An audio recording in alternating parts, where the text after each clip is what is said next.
Hello. If we've not met, my name is David Beckman. I'm the moderator of the C.S. Lewis Society of Chattanooga.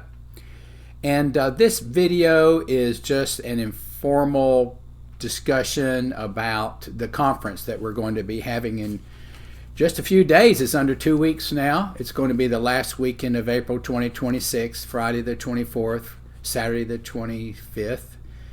And it's going to be a celebration of C.S. Lewis's book, The Allegory of Love. It's the 90th anniversary this year of its publication. And our primary speaker is going to be Dr. Hal Poe, retired from Union University, C.S. Lewis expert. And we have some other excellent speakers as well, Justin Bernard from Union University and William Tate from Covenant College. And the idea was to celebrate this book since it is the anniversary, but it's also the fact that most people haven't really even heard of it. It's a way of introducing the book to people, helping them to understand its importance, and it's to broaden our understanding of Lewis himself, the things that he knew and was concerned about. Because as Dr. Poe says, he says that The Allegory of Love was just the only book he ever wrote. Everything else that he wrote came out of this. So that we have here in germ or in seed form so many of the things that we know and love from the writings of Lewis. So it's a way of talking about the things, the literature that we enjoy so much by Lewis, using the Allegory of Love as a launching point, if you will.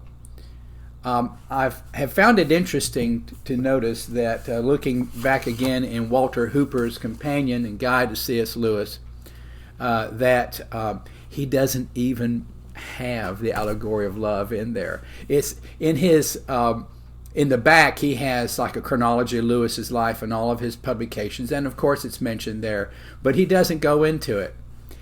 Why? I don't know. I wish I could ask him, but sadly he's gone home to be with the Lord. But we all have to admit that it is not his most popular work. Most people have never heard of it. And there's been a couple people who have bought the book ahead of the conference, and I've just sort of cringed a little bit because I'm thinking, this thing is really dense literary scholarship. I had one fellow read it. He said, I didn't know anything about what he was talking about until he got to the Fairy Queen, and it was really good. So we're not introducing this book because we're expecting everybody to sit down and read it. In fact, I was looking at some of the comments about the book in the cover of it, and the Daily Telegraph in England, the author commenting on the book, he says, I can conceive no more welcome companion for the momentary leisure of a busy but not uneducated man.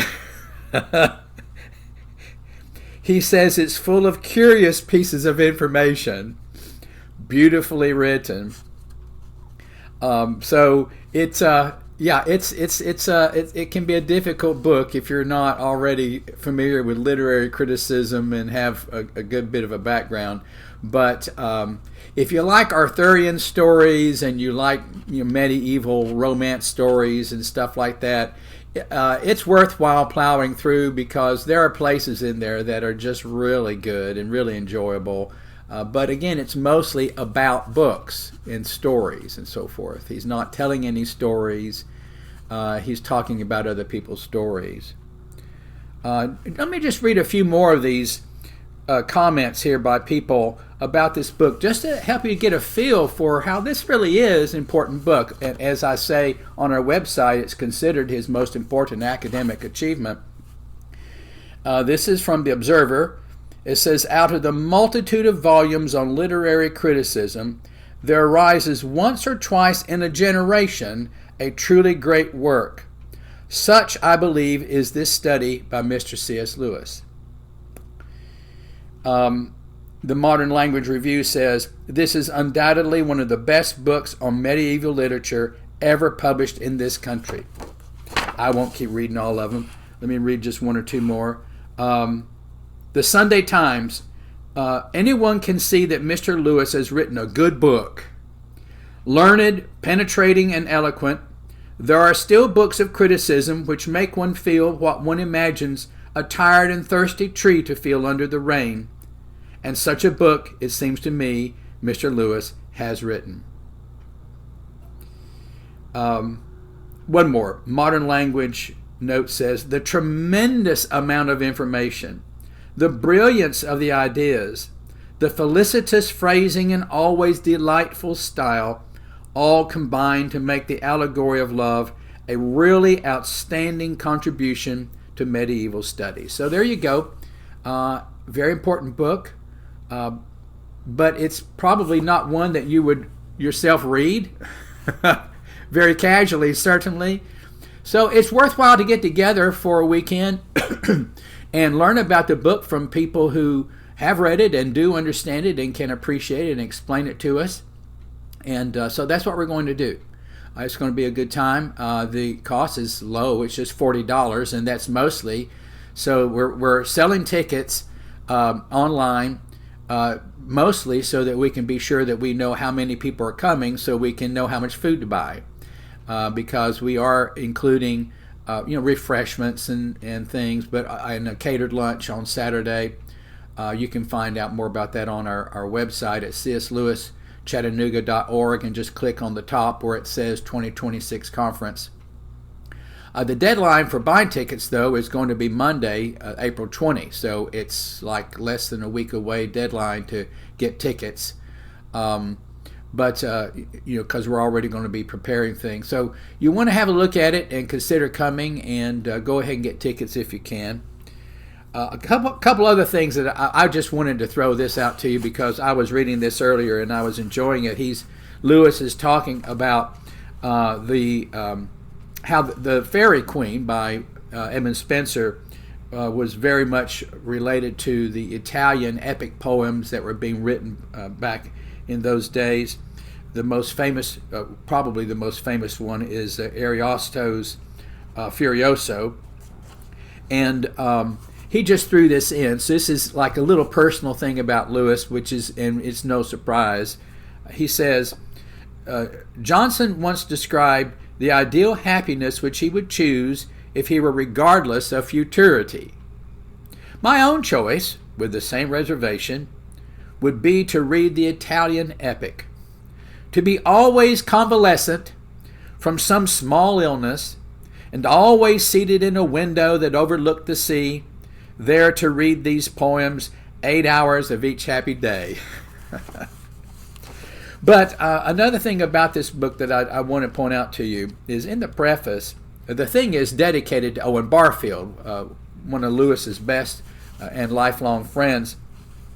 And you may have heard of the fallacy that Lewis calls chronological snobbery, where you think that something is better or worse depending upon whether it was new or old, depending upon your preference for old things or new things.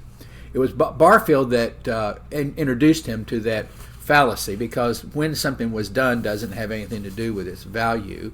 But if it's in the past, it's going to perhaps take some homework to be sure you understand the culture that produced it, because it's different from the present.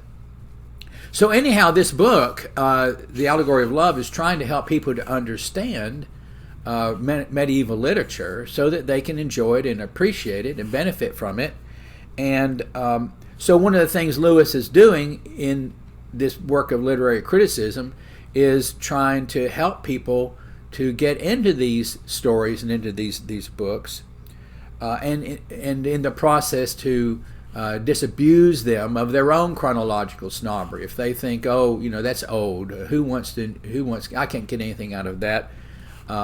He's trying to overcome that. So he says here, in giving thanks for help that he's received, he says, above all, the friend to whom I have dedicated the book has taught me not to patronize the past, and has trained me to see the present as itself a period, just another period of time.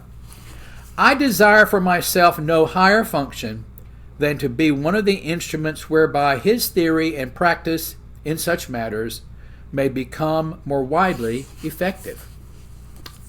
Interesting.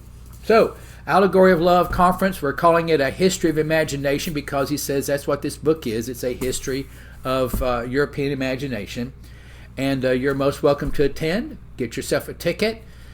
Just go to our website, cslewischattanooga.org, click on 2026 conference at the top. You'll see one of those code things, QR code. I'm forgetting what it is right now.